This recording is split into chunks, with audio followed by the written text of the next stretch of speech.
No other city is more deeply entwined with the Civil War than Richmond, Virginia. Once the capital of the Confederacy, Richmond has more Confederate monuments than any other city. It's home to Monument Avenue, a shrine built for the rebels of the South.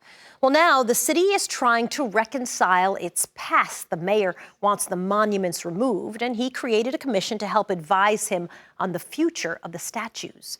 And among their newly released recommendations, the statue of Confederate President Jefferson Davis must come down. One reason? He's not from Virginia. The remaining statues, they said, should include historical data to put them in context. One of the co-chairs of the commission is Christy Coleman, an African-American woman who is also the CEO of the Civil War Museum in Richmond. History's always been a part of my world.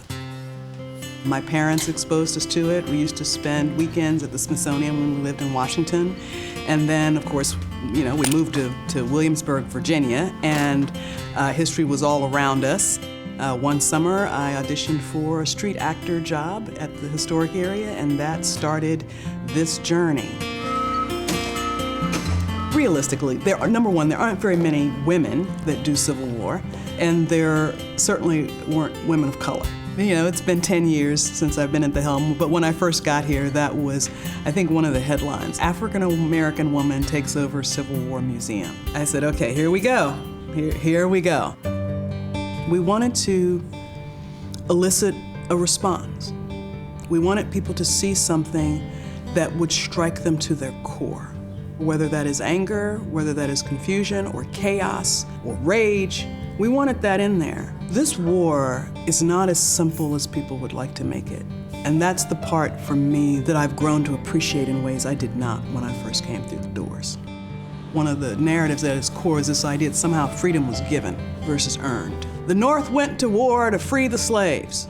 No mentioning or reality of the generations of African Americans that are freedom seekers themselves.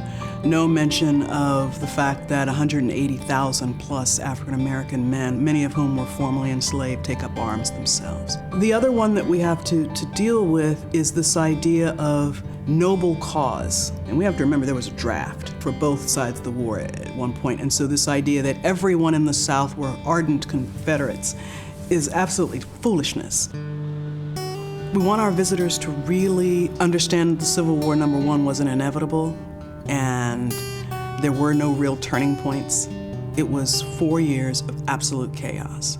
Don't let them keep destroying my children's Southern history. If these statues are heritage, then your heritage is hate. I don't think that people are willing to hear each other. They're so entrenched in their positioning that they're not willing to hear that there may be something that's a little different. And that's what we strive to do. I think what's happening is healthy for this community because the community is grappling with what it wants to value moving through the 21st century. Okay, so here is the Jeff Davis Monument. Frankly, when I look at the statues, they don't have the same power for me. I understand them and the environment in which these things were built, but for people who have a truly visceral, emotional reaction to all of this, you can't discount that either. If we can't understand this American crisis and trauma and how it all came together, we cannot be what we were intended to be. That's why it's important. That's why I still do what I do.